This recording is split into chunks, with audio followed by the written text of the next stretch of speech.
And I had to finally get to a point where I didn't give a fuck.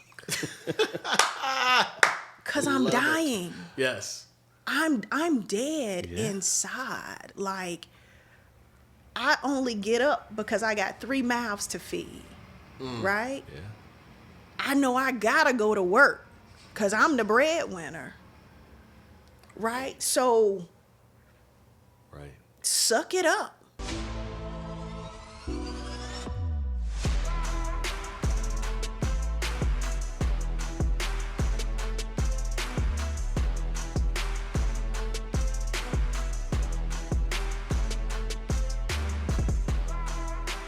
Well, welcome. I'm Michael Humphrey, better known as Chill, and this is my co-host. I'm DB. And we are excited today on the Soul of a Man podcast. We have got a special guest today, Dr. Laura Coulson.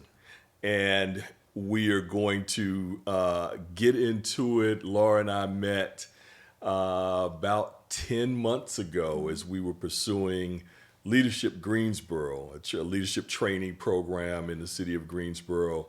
And the very first weekend, we had an offsite at a YMCA camp to get things kicked off and started. And I see this beautiful lady pull up in a Corvette, tight Corvette, and gets out and has on a Bennett College sweatshirt. And I'm like, oh, I gotta know who she is. I got to know who this lady is. And we started the day, we started with introductions, and everybody was a little timid, with the exception of Laura, who got up and introduced herself and immediately had our whole class wrapped around her finger right up until graduation last week, where we voted her to be one of the chairs for next year's team of Leadership Greensboro. And she made that kind of impact on our whole group and has made a personal impact on my life in this short period of time. And we're excited to have you here. Thank you. Really Thank excited you. to have you here. Welcome. Thank you. Just a little background. And Laura, we're going to give you a second to talk about yourself. But Laura serves currently as the Vice President of Academic Affairs at Bennett College, correct? And has had stints at Johnson C. Smith, also worked as a teacher for a period of time, has had her own businesses at different points along the way. She earned a Bachelor of Arts in Education from the University of North Carolina at Chapel Hill and a Master's of Education degree in Curriculum and Supervision from the University of North Carolina at Charlotte. And finally, her doctor of Education in Curriculum and Instruction from Gardner-Webb University in Boiling Springs, North Carolina. That's correct. Yeah, That's correct. You're doing it. I'm doing what I can do. That's all I can. We're going to claim you as the Tar Heel first and foremost. Tar Heels. Let's do that. Yes. Two Carolina basketball fans. I mean, Yeah. Big time. you know. Only way to go, right? There you Way go. to go. Only way to go. So we're thrilled. Laura has too many accolades, serves on too many boards to name. The accomplishments go on and on. I would say as I've gotten to know her, she's a bit of an overachiever, if you can say that. And I say that in the most positive way, but someone that you know is always striving for more, and not more things, but more education, more knowledge, more awareness, and more understanding of how she can pour back into the community. But today, we are here to talk about her story and the fact that she's an author of an incredible book called Restore the Joy. You'll understand more what Restore the Joy means as we talk with Laura. And all of us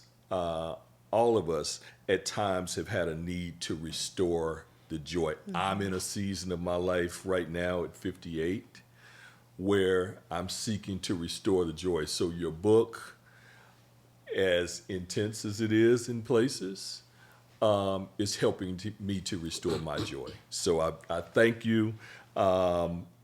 Restore the joy, a transformation through confirmation, and we'll tell you at the end of this where you can find it. I know Amazon for one. So again, restore the joy, Dr. Laura Coulson, and we're gonna get into it. How you doing? I am well today. Good. Excited to be here with you both. Glad to have you.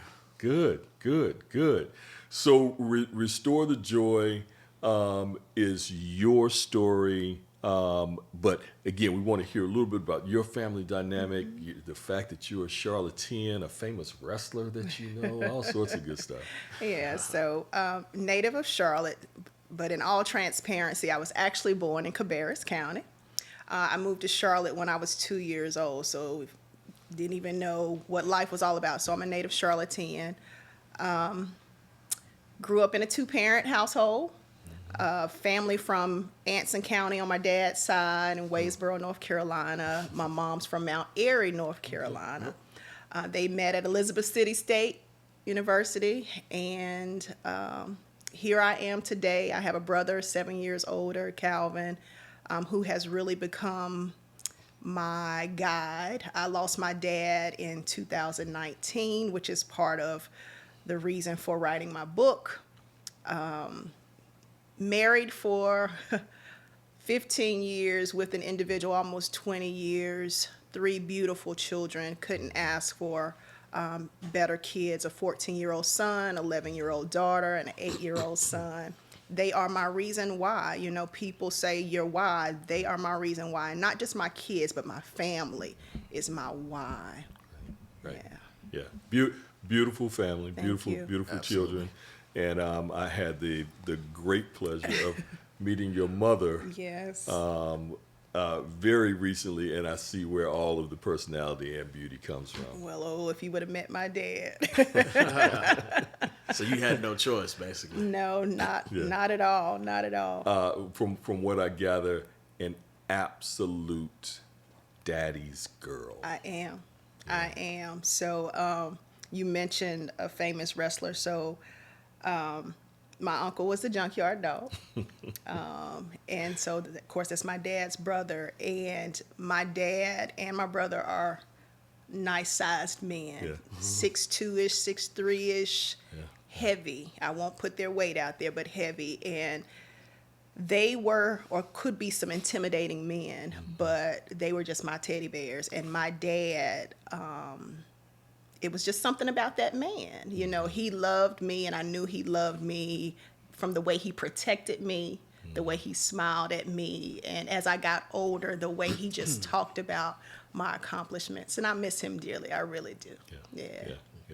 Your brother is 7 years older, so almost another parent. Right. So growing up, I thought he hated me, right? You know, sibling rivalry. We always wrestled. Felt like he was trying to kill me, but hindsight, he was showing me how to protect myself, how to fight, not to be a sucker, even though you're a woman, stand for yourself. So I look back now, when I went off to college, that's when we really got closer. And I was like, okay, this dude is all right. You know, we could have conversations. And he's one that truly helped me through a lot of the tough times I've had over the past few years. So I'm definitely grateful for him. Right. Yeah. Now high school here in Charlotte, we're both antique graduates, so we knew people from West Charlotte and Myers Park. Private school? No. So I grew up in Southwest Charlotte. I grew up in Roseland. Don't know if y'all know about Roseland, but grew up in Roseland and moved to Yorkwood. So I went to Olympic High School. Oh. Yeah, went to Olympic High School. You know, everybody, of course, wanted to go to West Charlotte or Harding, but there's nothing like going to school with people in your neighborhood. Also, my dad was a teacher, right? So Another educator. Another educator. I couldn't get away from my mom. My mom was a teacher assistant, but my dad, he taught in junior high school, and so I wanted to eventually meet people who I wanted to meet, if y'all understand what I'm saying. So went to Olympic High School, my home school, and so grateful for it. Very diverse high school. Very diverse. Yeah. Okay, good deal. So always striving, always achieving, academically gifted. Mom and dad at Elizabeth City. Ever consideration of an HBCU as opposed to UNC? Of course. Oh, okay. So that's part of my story too. I played basketball. Okay. I was on my way I to didn't know it. that. Yeah, it's a lot of things people don't know about me. But, so I played basketball. I started in 4th grade, I think it was, Okay. and played all the way through. Had a opportunity to get a scholarship to an HBCU. Went and talked to my guidance counselor and ended up going to UNC Chapel Hill for a visit because they had a program called Project Uplift for minority students. Yeah. Went and fell in love. I actually grew up hating Carolina, right? I was a Jimmy Valvano fan, NC State. We won't hold that against I love Jimmy V. And if you didn't love Jimmy V in basketball, something was wrong. I don't care if you were a Duke fan, Carolina fan, you had to have that respect. But anyway, went to Carolina, fell in love with the place, and came back home and talked to my guidance counselor. And she was like, you shouldn't go there. You should just go on to the HBCU like you're deciding to. And the way she came off to me as a youth, it was like, maybe I couldn't make it. Right. And I'm thinking to myself, I'm a scholar athlete. Right. You know, I'm this quote unquote cookie cutter student. Why wouldn't I? Why shouldn't I? And so I turned down an opportunity scholarship wise to go to a HBCU. And I said, I'm going to prove not just to myself, but to this lady that I can make it at UNC Chapel Hill. Right. It was an eye-opening experience. Yeah. Honestly, you know, college for anybody, working at HBCUs for almost 20 years, college is an eye-opening experience, but it was a real view of a microcosm of the real world. Mm-hmm. Like to really realize that you're black. You're still black. You're going to be black. I don't care how smart you are. Right. And that was made clear to you that was made clear at Carolina. Okay. I was a number in many of my classes, you know, lecture courses. There might have been 5 or so students, but it's hundreds of others. And the complexion is like me, but they're from somewhere else, right? And I started feeling defeated, went through a state of depression and everything, but persevered through, found my niche in education. I went off to be a medical doctor. I wanted to be a pediatrician. But those science courses, lecture halls, I was like, no, I'm not cut out for this. And my roommate, real close friends now, she said, everything you do revolves around kids. Why don't you go into education? I said, my parents are teachers. Teachers don't make enough money. Mm-hmm. She said, just apply and try it out. Applied to elementary ed, got in there, and it was just second nature. Wow. Charlotte Mecklenburg Schools offered me a job before I even finished. And so I said, okay, I guess this is what I'm meant to do. I'll go out here and get a part-time job to survive as well. So came back home. I wanted to go to Ohio State. They had offered me an opportunity to teach there, pay for my master's. But Daddy's girl came back home. He's like, you don't know anybody there. So I came home, stayed in my bubble, and worked in Charlotte Mecklenburg Schools for 4 or 5 years, and then transitioned to Johnson C. Smith. And then higher ed has just been my passion and purpose ever since. Got it. Yeah. Good stuff. Can I ask you a question as it relates to Charlotte Mecklenburg Schools? So I, previous marriage, had 2 kids who went to David Butler High School. Mm-hmm. And for a city of Charlotte's size and the amount of money that flows through this city, what do you think the biggest issues are with the public school system here? Oh, you trying to take me down a rabbit hole. Tread lightly if you choose to. There's a lot, you know, education, period, and politics. It's unfortunate that they have to mix. Yeah. My perspective from living here in Charlotte, teaching in Charlotte, research in higher ed, and just education, period. Brown versus Board of Education was critical and is still critical now. The haves and the have-nots, the exposure, right? And I just feel it's important for us to get back to looking at some of the strategies and intentionality of Brown versus Board for all students to be able to achieve and have some equity It's never going to be equal, but equity. But as long as people keep getting to run from one neighborhood to another and create what they want, we won't have equality or equity for our children.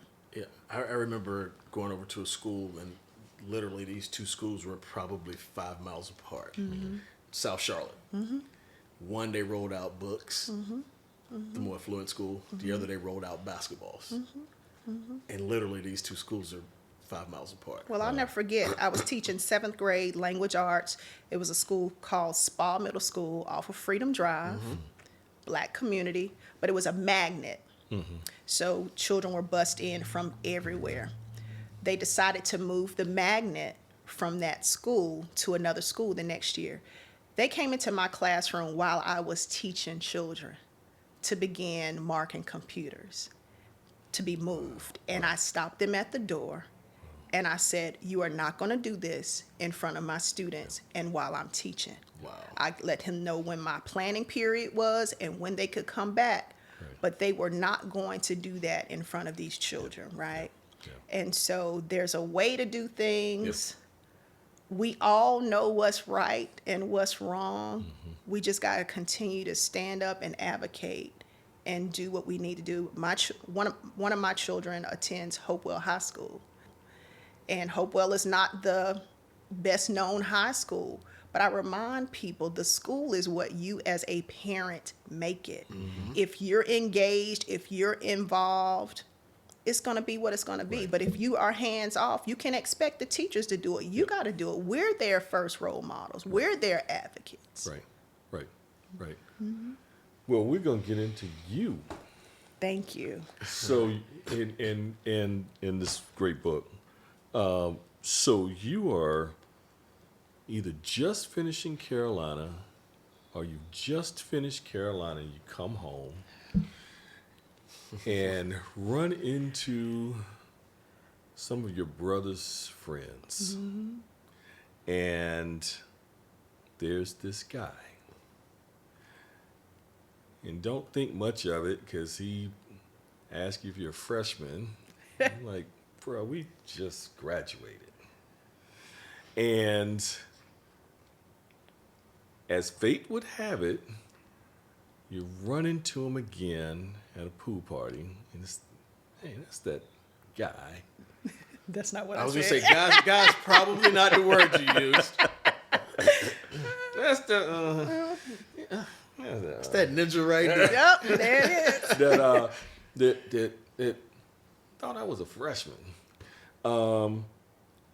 And proceed to have conversations and things start to blossom. And fall in love. Conversations ensue to dates. Dates ensue to relationship. Fall in love and get married. Something you dreamed about, which is something we'll talk about a bit. Something you, like many women, dream about their whole lives. And took your vows before God and your family and his family and all of that. And you are living your dream. Yeah. So I thought. Talk about it. So you thought. So like in my book, and like you said, marriage is one of those things that women, for the most part, I try not to generalize, but for the most part, they look forward to. That's that one thing. You know, you get your high school diploma, check.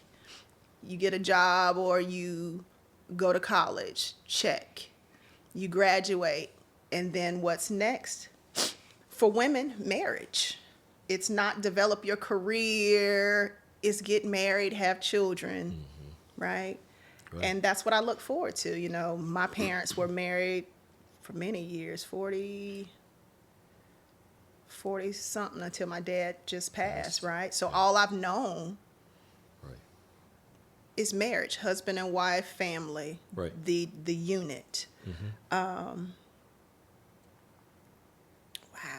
Excited that day. Yeah, truly Big wedding? excited. Had to. I grew up here in Charlotte. Yeah, My dad had people. My mom had people. I had people. My church, he had people. How many people did you guys have at this wedding? Well, the wedding was open. Okay. Because large church, large sanctuary, but the reception was for 300. Wow. Because this was it. So y'all tapped some pockets. This is, and it's interesting, because I know your household. I just met your mom a few days ago, but I know your household. So this was this big family in Charlotte. This was the event of the summer. It was an event in March Okay. Madness. I look back now, March Madness. But it was what I wanted, and my dad. I think I talk about this in the book, but my dad told the gentleman when he asked for my hand in marriage, no. Yeah, remember that. Yeah. And he walked away. Now, my dad was a very stern, but he didn't know how to play either, so he might have been playing, but I don't know. Maybe not. He said no, but then he came back and he said, she's expensive. And not expensive like Louis Vuitton, all of that good stuff, or even the Corvette that I drive now, but expensive meaning she does what she's supposed to do. She's a wonderful young lady, and I'll give her the world. He, as my father, would give me the world, right? I earned things that I got. And he was just trying to remind the young man at the time, as he said, she can always come home. Meaning, if you can't take care of her, Read that. she can always come home. So that's the expensive. So my dad, they knew what I wanted, and I knew what I wanted because I'm only doing this one time. Yeah. And it's going to be what I imagine it to be. So let me ask you a question before you move forward. Do you think your dad set an unfair or an unrealistic bar for your ex? I don't. Okay. I think he was being very honest because he knows me and he knows what I have done, what he has done, and expectations, right? And also, we can't get into all of this, but if you know my family, we're very giving. And I talk a lot about my dad because if you walk around Charlotte, for the most part, you will run into someone who knows or knew my dad. Gotcha. Right. And my dad will give the shirt off of his back. As a school teacher, my dad used to buy gifts for Christmas. We thought they were our gifts, but they weren't our gifts. They were gifts for his students, and we used to be angry. But hindsight, when my dad was on his deathbed in hospice, people would come in and they started telling these stories. So then I got it.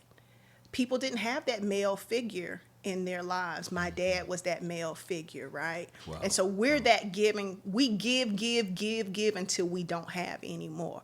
And maybe our expectations are a bit high for return, but I don't think he... Okay. And I don't either. I think as a father, those are the standards you set for your daughter. He's just letting it be known. Yeah. When I have a daughter, when I read that in the book, it's like, she can always come. Yeah, I'd say that. Yeah, I'd share that with the young man. She can always come home. Because I'm granting her to you, but she's mine. And I got her. I read a quote, and I can see your father saying this. Read a quote that said, "I may not be able to love you for your lifetime, but I will love you for mine." You know, that's interesting. Yeah. So, get married and life begins, and things are going along pretty well. And as is the case with many relationships, you have challenges. I can't think of a marriage that doesn't have some challenges that it faces. But you start to have some challenges. So let me back up 1 second, because your proposal wasn't exactly it wasn't exactly TikTok worthy. And were you so excited about being in love with this young man and what was coming that you maybe didn't give as much thought to, well, maybe not exactly the proposal that I wanted? So Tell me about the proposal. So actually, in his defense, Okay. he was attempting to propose to me at one of our favorite spots. But it was cold or something that day, and I was like, I don't want to go there. I don't want to go there. I didn't know he was going to propose, but I was like, I don't want to go there. So I think I messed up the opportunity for him, because there's this spot that we used to have downtown Charlotte that we used to go sit. It was this little waterfall thing and some statues of kids playing or something. We used to sit there and talk and laugh or whatever. He was trying to take me there, but I didn't. So he had to figure out, what do I do instead of that? So we were already talking about houses and everything. I don't know if I talked about that, but we were talking about houses during dinner. Yeah. And so I guess he was like, well, let's just look around for houses and try to use that as an opportunity. I can only imagine the stress that men are under working to try to propose. So in his defense, I do believe he was attempting to do it. Nice. Yeah. But it was on me. Okay. I can take that. It was on me. Okay. You gonna own that one. I'm gonna own it. You gonna own that one. Life is going. And at a point, at some point, some bigger challenges start to come up. You get a text message one night. Was that the first challenge? Was that the first challenging point? No. Tell me about the earlier. There's always signs. Okay. With that, and how far along were you guys into the marriage at this point? Ooh, I would say there were challenges from the beginning, even prior to marriage. But 2005, that's 2 years into the marriage. We got married in 2003. Okay. So 2005 was when I was already like, yo, I don't know. I really don't know. Like, I don't know. Don't know. Okay. When you say you don't know, what is it that you didn't know? I gotta back you from there, because you said there are always signs, There's and always there may signs. have been signs even before. So for some young lady out there, Some young man. Some young man as well. some young man out there who has found the love of their lives and are thinking about going down the path of marriage. What were those signs? So nobody's perfect. None of us are perfect. Everybody's going to have flaws. But there will be some things that you know in your soul aren't right. There's some things in this mind that you know aren't right. And those two things sometimes compete. And as Beyonce says, crazy in love. Like when you finally meet someone and you think that's the one, you try to ignore. It's not that big of a deal, or I might be able to help that person change. That was going to be my next question. Right. Those types of things. And then when you do quote unquote premarital counseling, which I don't think we do a great job of that. We're not truly vulnerable with those things and being honest. But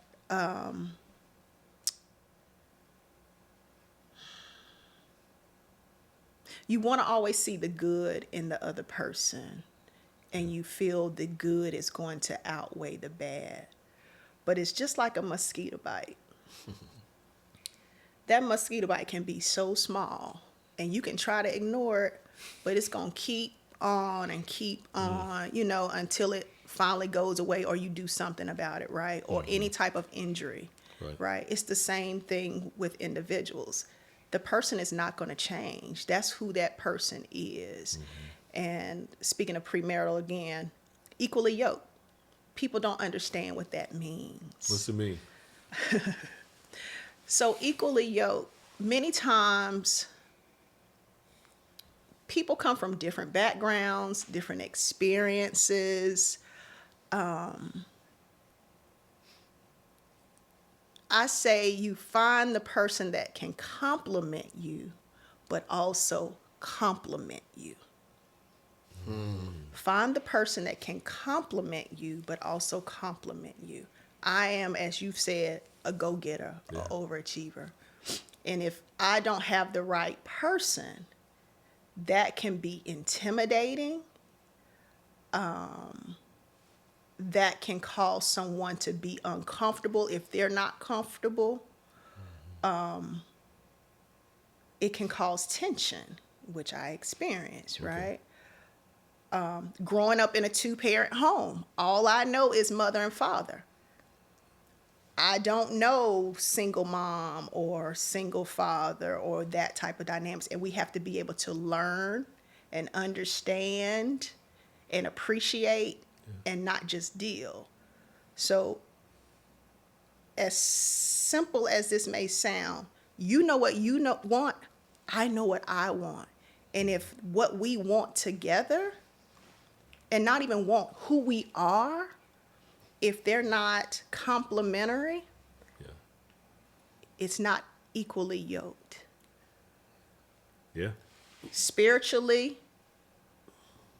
all facets of life, you want someone who can complement you, but also compliment you.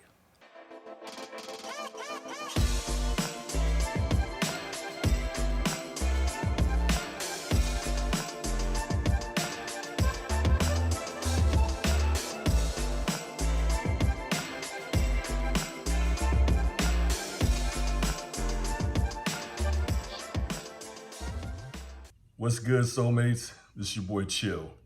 Hope you're enjoying the episode. But we wanted to reach out to you and just say thank you for all of your encouragement and support of the Soul of a Man podcast. It's been tremendous, and we are grateful. We need your continued support, though. So while you're watching the episode, make sure that you click like, and also make sure that you subscribe to our YouTube channel. Truly, from our soul to yours, thank you. Now let's get back to the episode. So do you think it's realistic to think that two people from, and this pretty much goes for any marriage, you're taking two people with their own set of everything, you try to bring those together and create this quote unquote one. Do you really think it's realistic to be equally yoked out of the gate? No. Or is that something you grow to become? I think you grow into it. Okay. As with any relationship, friendships, Yep. marriages, business partnerships, it's a maturation thing, right? And you gotta want it. Yeah. You gotta want it. Communication has to be key.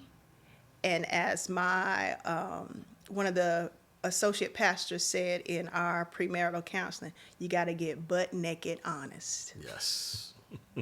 And butt naked honest, literally or figuratively, you got to get honest, right? And you got to be able to, it is what it is, because we're supposed to be best friends, right? Yeah. Husband and wife, you're to be best friends. So I should be able to tell you anything, and you should be able to tell me anything. But guess what? We got to be able to receive it too. So we got to be able to respond and not react, especially women to men. Because if a man is opening up to you, we can't be reactionary or he may shut back down. Right? Yeah. So we got to be slow to react, patient and respond, and grow together. Okay, let me ask you this, and I think I had a pastor who, church I attended here in Charlotte before we moved, he used to always say, you need to check out your significant other's family dynamics, meaning their mother, their father, brother, sister, cousins, before you decide to say, yes, I do, because that family dynamic will, chances are, tell you a whole lot about the person that you're going to date and subsequently marry. True. Thoughts around that? I agree. And not just mother, father, sister, brother, cousins, aunties, all of it, right? Because your family becomes my family, right? Entreat me never to leave you, right? I looked at the young man that I married and his relationship with his mom and his sisters. But for the most part, that's all I initially saw. I saw his relationship with his mom and his sisters. Do you hear what I'm saying? Yeah. I didn't see. There were no men. I didn't really men. see. I saw it some, but most of the time, his mom and his sisters. His sisters were younger, and I was like, "Wow, he treats them well." Caring, protective. If then statement, right? Mom, sister treated well. He'll be treated well. From what I could see, that was that perception, which was reality, right? Got it. Yeah. With the aspirations and the goals and your personality of going after, you saw differences there from the beginning. Not as outgoing as you stated in the book, soft-spoken, quiet. Opposites attract, right? I'm telling you, that's what opposites attract. He's more quiet, I'm outgoing, so we'll be complementary, right? Yeah, not so much the case. For me, that can be a tough one.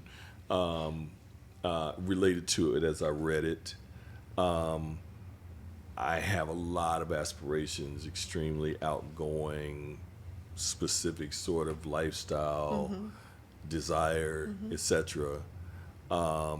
And separated now, and my wife was comfortable with me,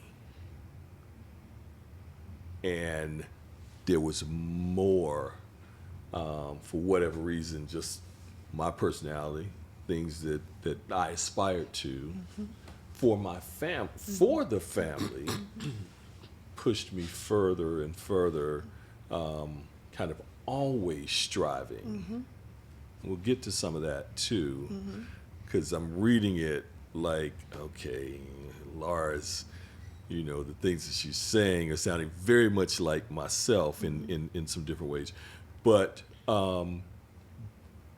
ambitious person,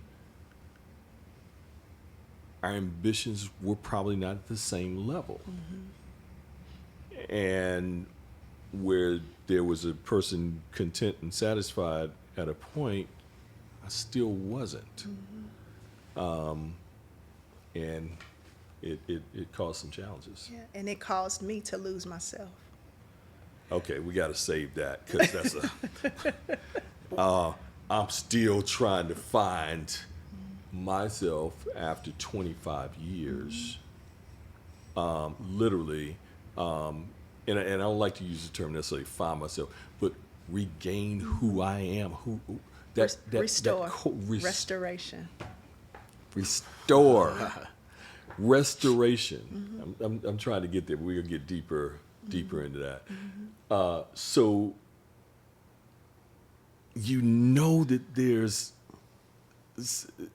that some things are at odds before premarital counseling, dating period, engagement period.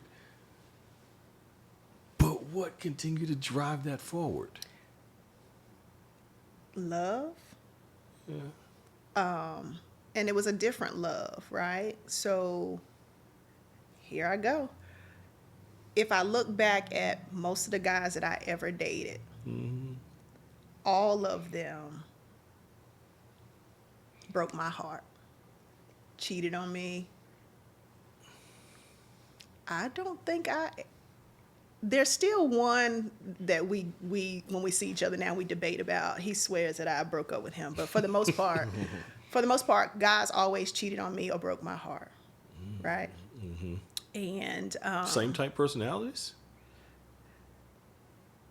no, my Diverse? track record is it's different. Okay, You know, okay. but they all do kind of have this trait. And I figured this out with my good friend. I said, project chick. Not hood. Project chick. I like projects. Ooh. I like projects. So Wow. I've talked about my family, how we're helpers, Yeah. right? We love hard. Yeah. Like yeah, we love, we give you chances. We love, but when we're done, we're done. Yeah.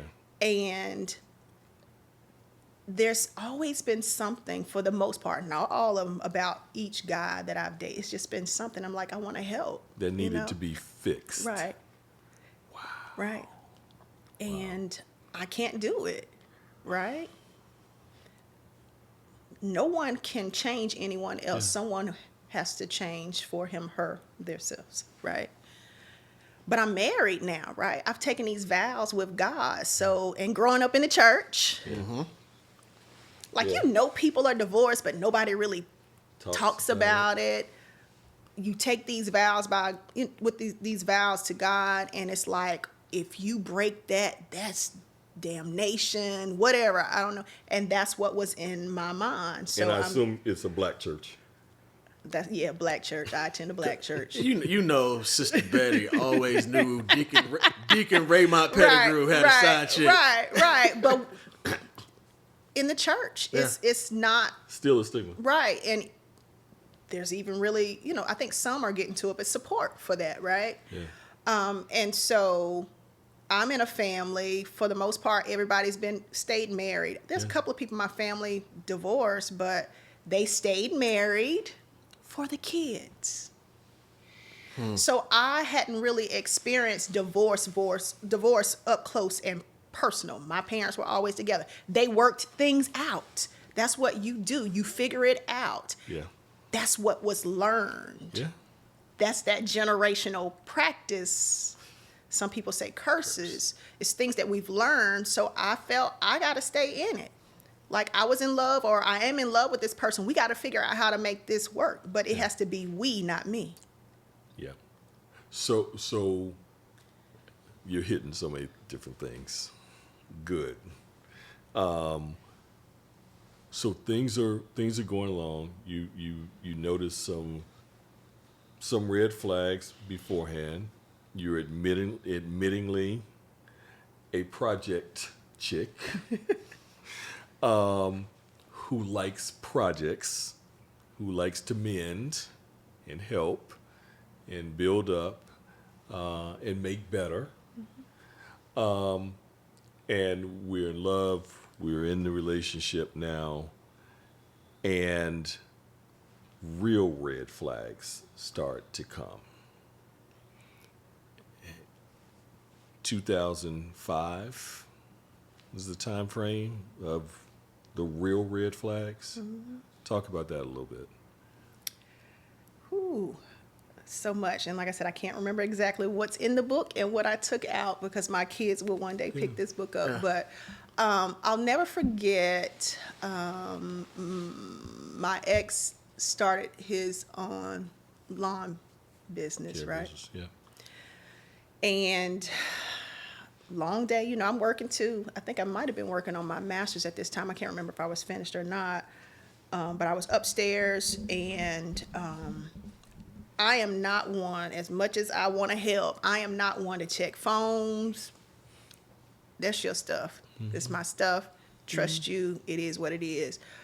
And I think he got in the shower or something. His phone was on the nightstand, and it started vibrating or ringing or something. And so I just reached over to turn it off. But I saw a message that says, I miss you. Now, I miss you is what I send you, because I miss you. Not, I miss you, lawn man, or I missed you came by today, right? Right. And so I asked about it. Oh, it's nothing. And I said, well, I don't like that. You need to let her know. And then I'm already kind of, because he doesn't wear his ring. But I understand manual labor. It is what it is. So, but when something like that happens to anyone, what do? You wonder. Yeah. Question. I don't care who you are. You wonder. Right. And so from that point on, I wondered.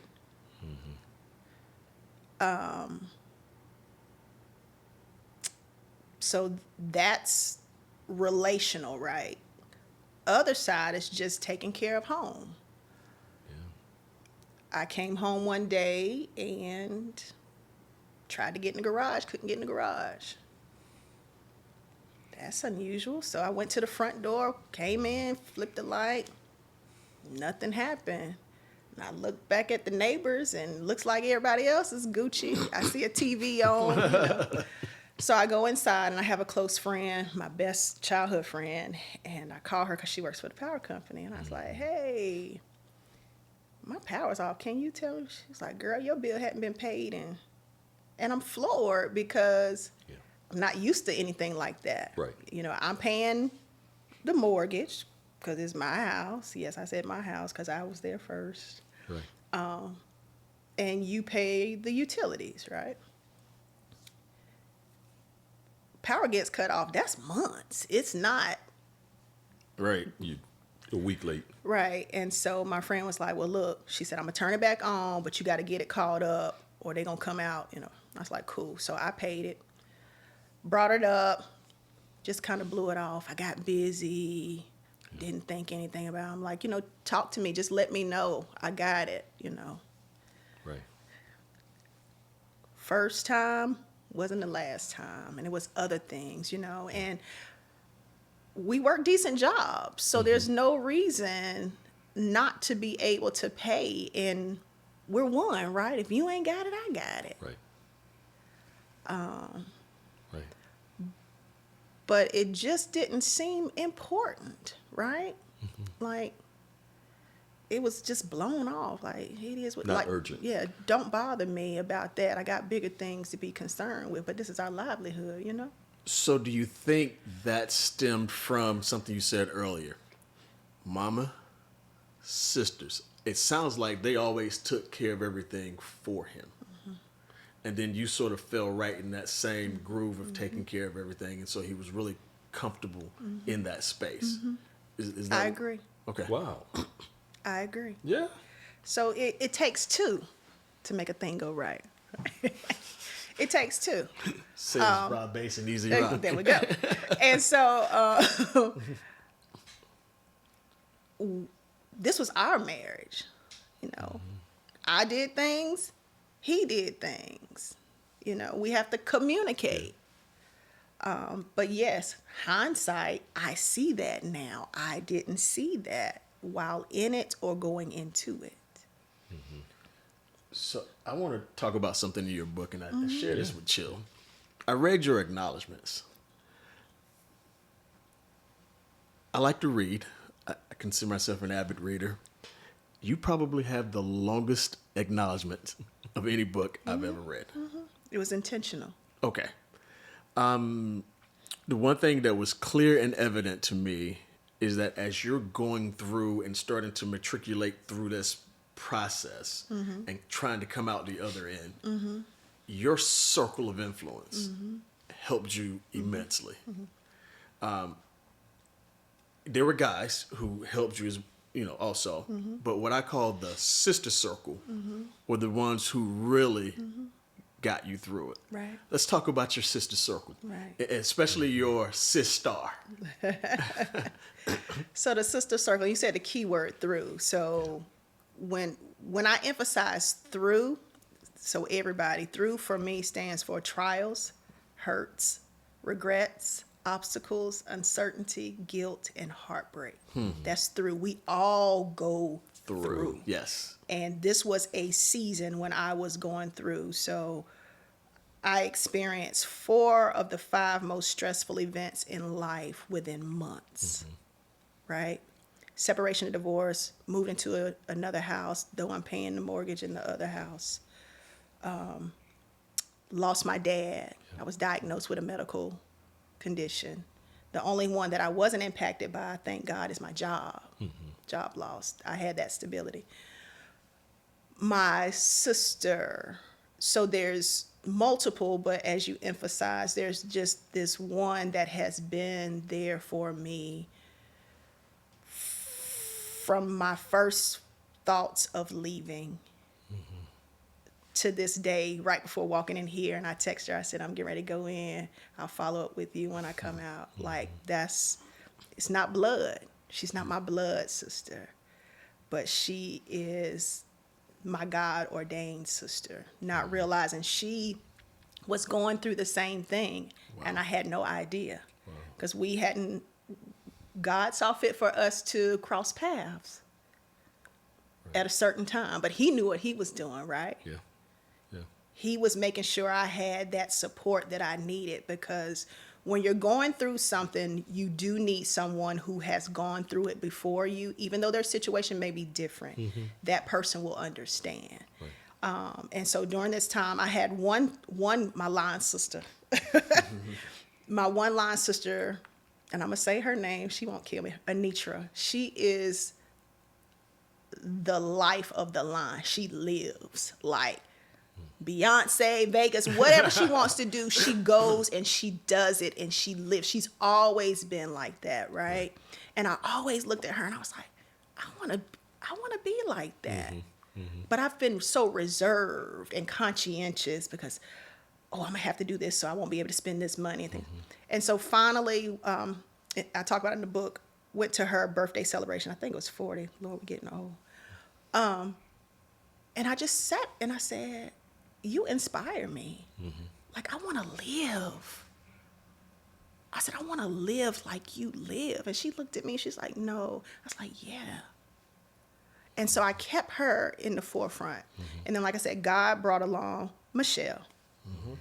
And like I said, I had no idea she was experiencing something as well. And I cut off everybody else. So yes, I gave acknowledgments to a lot of people, but I went into isolation.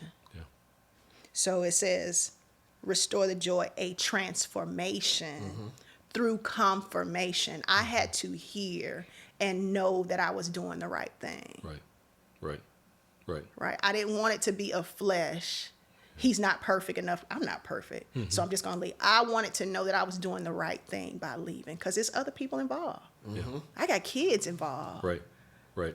We have common things involved. Right. Divorce impacts so many. Yeah. Everything and everybody. And I'm going to be to blame. Am I ready? Right. Am I ready for everything that's going to be thrown at me? Am I ready for even my mind? And how I'm going to manage myself? So I had to cut everybody off. Why? Everybody was there for that wedding. Everybody has watched us date. And they've seen everything from the outside. But nobody has walked in my shoes. Right. Or stayed awake in the middle of the night. Right. With all kinds of things going on. Right. And so I had to remove myself from everything, including my best friend from childhood. I don't think she knew until I was moving into my new house. Wow. But I wanted to hear from God. Right. And I wanted to make sure that I was making the right decision, because, again, I had 3 children. And from what I've experienced, people stay in it for the kids. I stayed in it for the kids. But I got to a point where I didn't know me anymore. Like, I could look in the mirror and I couldn't look in the mirror, if that makes sense. I would look enough just to know that I'm dressed appropriately, but if I looked, I would cry. Yeah. So far removed from who you are. Right. Because when it says wives submit to your husbands, I did that, but I think I did that to the extreme, not understanding. Yeah. Right. Yeah.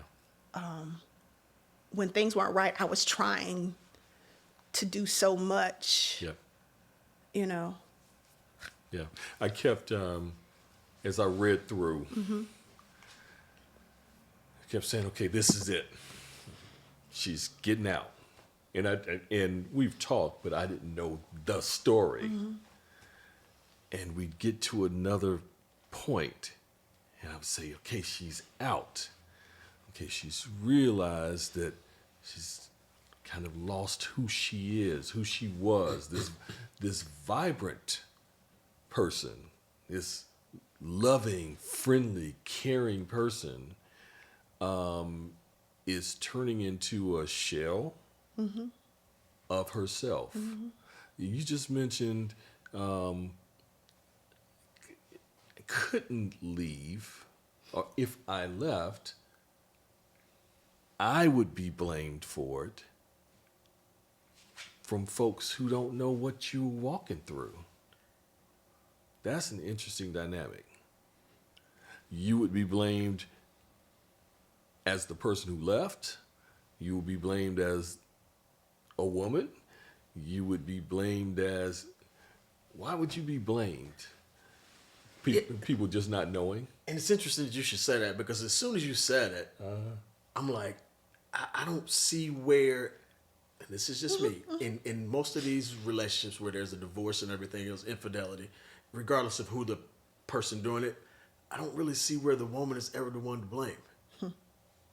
I see brothers always being the one to blame. So again, I'm thinking in terms of my marriage and the other person. I'm always putting the other person first, right? I always for the most part, take the back burner. So from his perspective, I would be to blame. Why am I still worried? Love, I guess, right?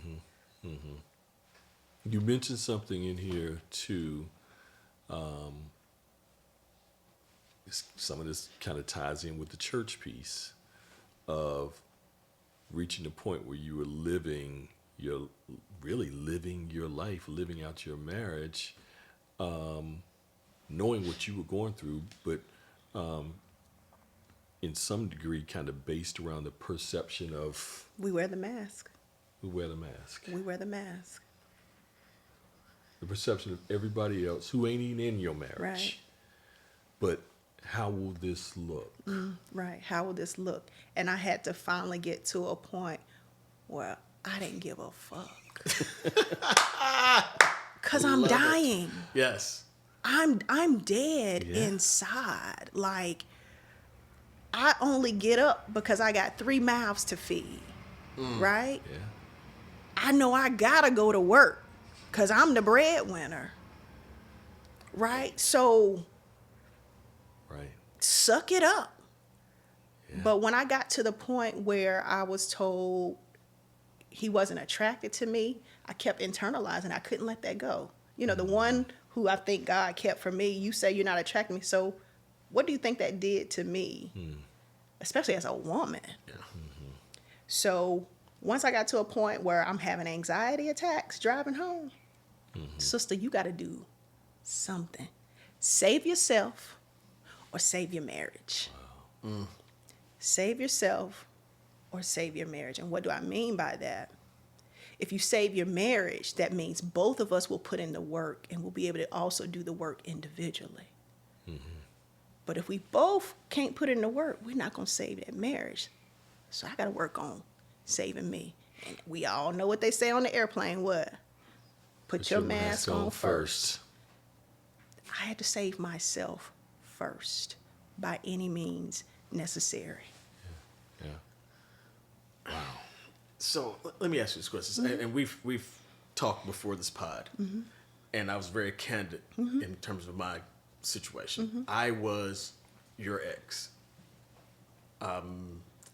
lost a marriage due to my infidelities. Now, was she perfect? Absolutely not. Disclaimer. He may or may not have been. I said me. I'm I talking know, about yeah. me. And I'm just saying, I'm putting that out there as well. Yeah. You know, if it walks like a duck, quacks like a duck, then it's a duck.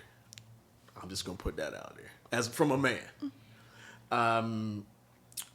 Not what would you tell a woman who's going through or potentially going through what you've gone through?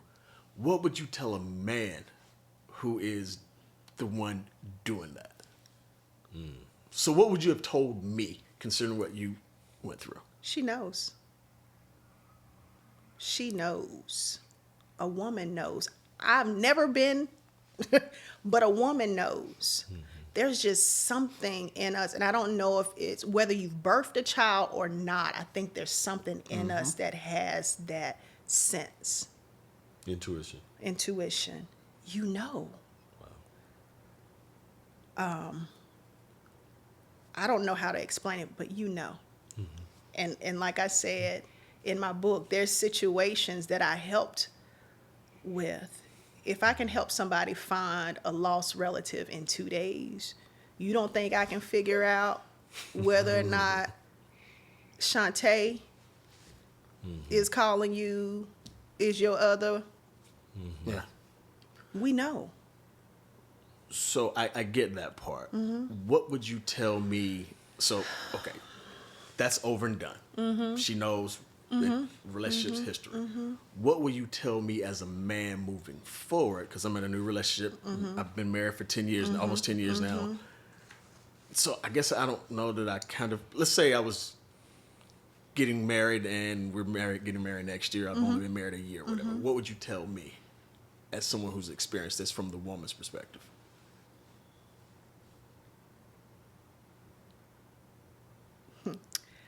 We want honesty. Do you really? I knew you were going to say that. We want honesty, but everybody cannot handle honesty, right? You have to know your relationship.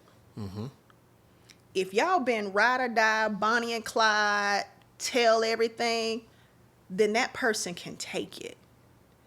If you've been reserved and you,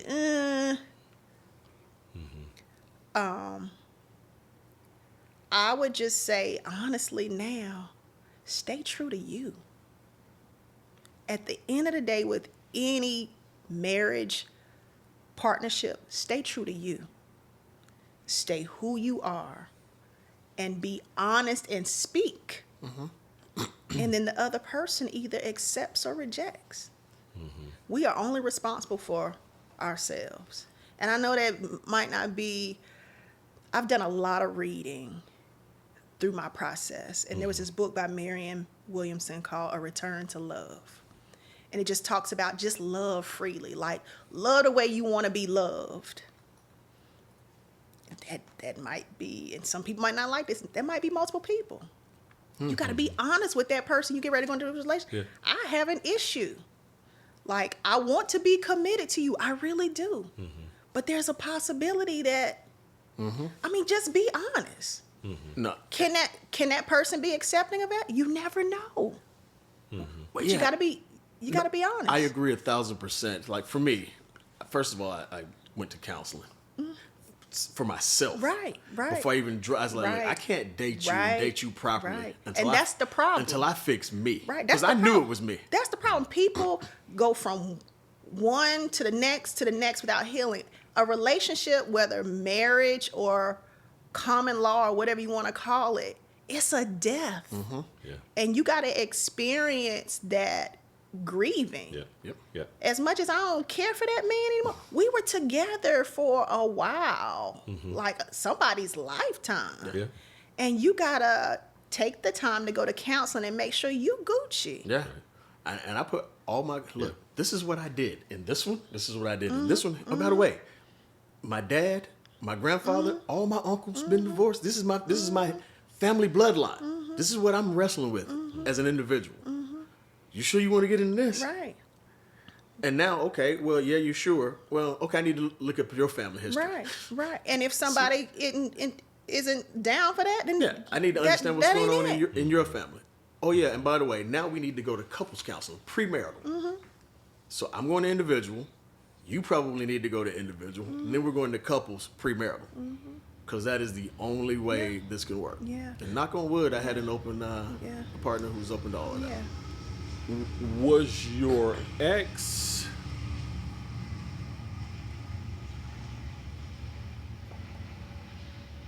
ever emotionally available? I don't think so. Reading your book, I don't think so either. Yeah. And particularly when you got to helping him find his birth father, and some things seemed to open up for him emotionally then, that just to open up about it just wasn't there before. And you know, when I got to that point, and even in the past couple of weeks, I've just again been hearing this term, numb, N-U-M-B, numb. And had a conversation with him, where, you know, was just talking about healing from losing my father in 1996. And it was sudden. And there's a numbness I haven't dealt with. And I question, that was before my marriage, that was before my children, that was before career moves, a lot of things. There's a numbness that in some different aspects of my life, looking back on it now, have made me emotionally kind of unavailable. People cannot heal until they reveal. And we internalize so much. I can't remember. I think her name is Becca Baker. She was a motivational speaker at an event I attended. And her book was similar to mine. And she said, you can't heal until you reveal. And I told my ex when we were together, I said, it feels like you got this wall built up to me that I just can't get through. And I'm learning to embrace who I am, and it was hard for me to hear you talk about me. But you know how you meet somebody and you almost think, this is too good to be true. I'd be stupid not to pursue this. My perspective, I think that's how he felt with me. From what I could understand, I wasn't like some of the other women he had dated before, right? And if my memory serves me correctly, his stepfather he was having a conversation with his stepfather. He said, man, I'd be stupid not to. And so you know how sometimes you get something and you're like, oh my God, this is a lot. Again, the perception. And both of us, I think, were holding on to what we both knew. Somebody got to pull the cord. My perspective, I'm paying bills. He ain't going nowhere. And I don't think he expected me to go anywhere. Church going, came from a household 2-parent. She's not going anywhere. And I guess that's why it took him a year after I told him, you know. And I had to do the work. The work to dissolve. Right. A year. A year. Wow. In my house. A year. House. Yeah. It's easy to fall into that realm of, you talked about it a few times, as things were kind of starting to go downhill, of slipping into existing, and things becoming very routine. We had another, we're on another podcast, and we're talking about things like continue to date in your marriage. You have to. The same way you got them is how you keep them. Men and women. My daddy always told me whatever you were doing, you got to keep it going. And we stopped that. Like, let's go out. And as much as anybody that knows me knows my children are my lifeblood. And as much as it was the desire to start a family, we were by ourselves in New York City. Really no help with 2 kids out the gate and another one that came 4 years later. And all of that focus and attention went to them. I don't have any regrets about that because they're wonderful kids. But stop dating.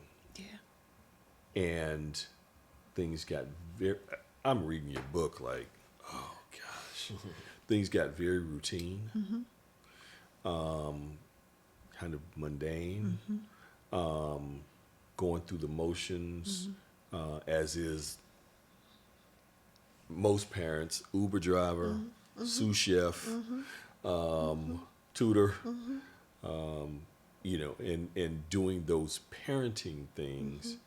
And even my pastor in New York said, you know, you don't ever stop dating, don't ever stop dating, don't ever stop dating. And life kind of consumes. It's easier said than done, It's right? easier said than done.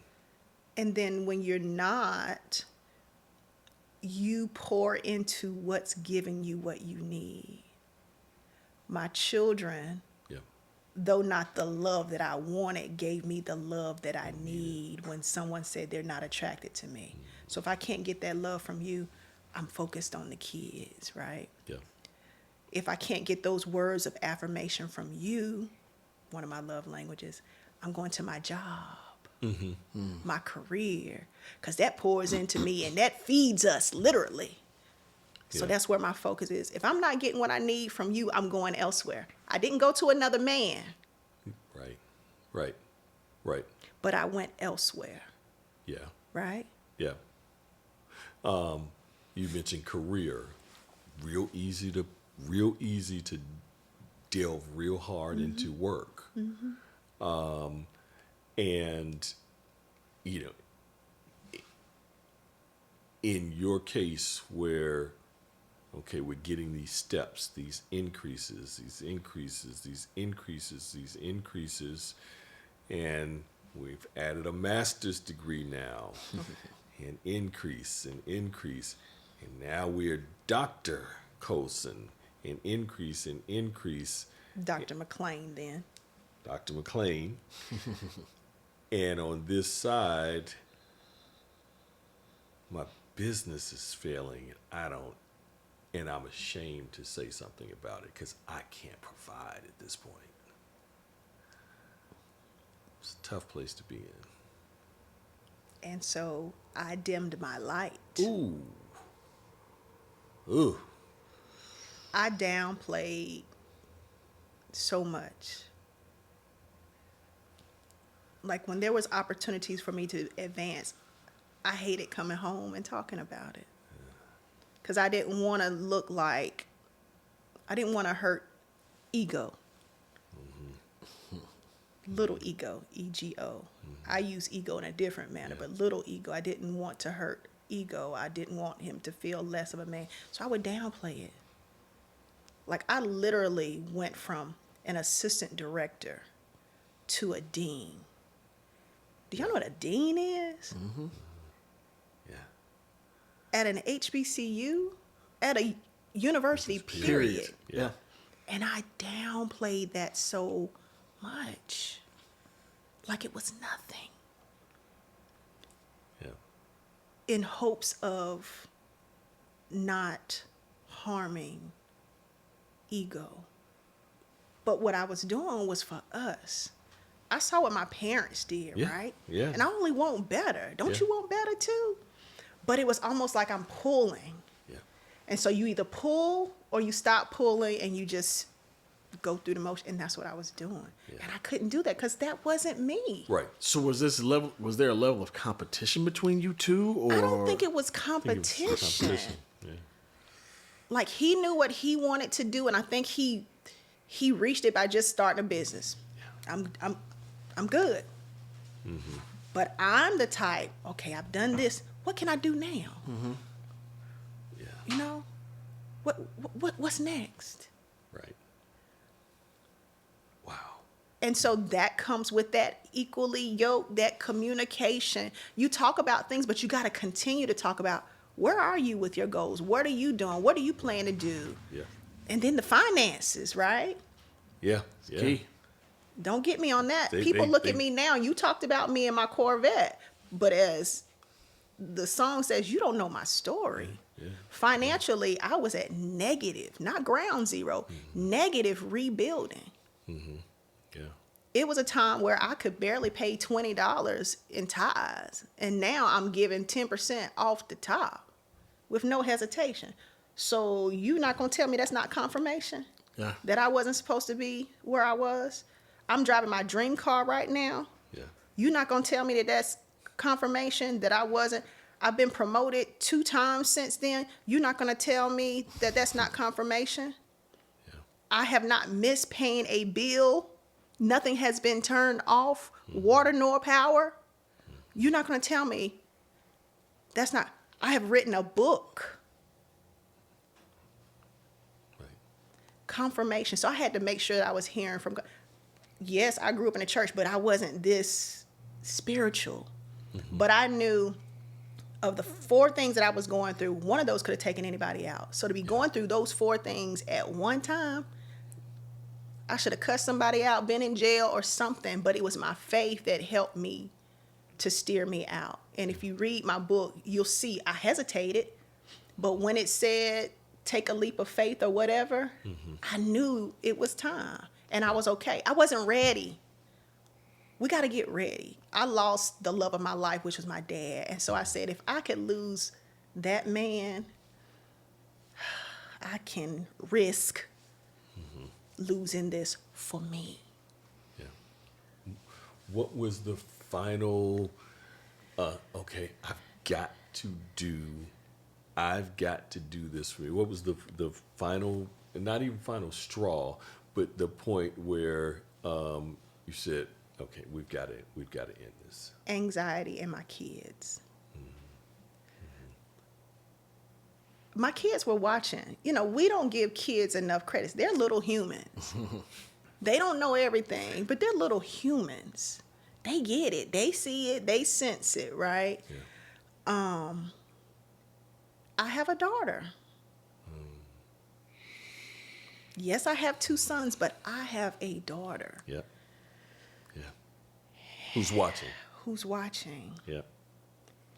And I'm an educator, so I'm always talking to other young women. But I can talk to them forever. But if I'm not talking and leading the one that I'm responsible for. Oof. Yeah. Yeah. And so not just for her, but for me, I had to prove to myself also, you are responsible for you. Yeah. And at the end of the day, you got to answer to you, and you got to be able to put your head down and be okay. Yeah. And I had to know I'm going to be all right. If it's meant to be, I'll walk away and I'll survive, or I'll walk away and we'll figure out how to make amends, but I'm going to be okay. But I wanted to show her, and I don't mean this the way it sounds, you don't have to have a man.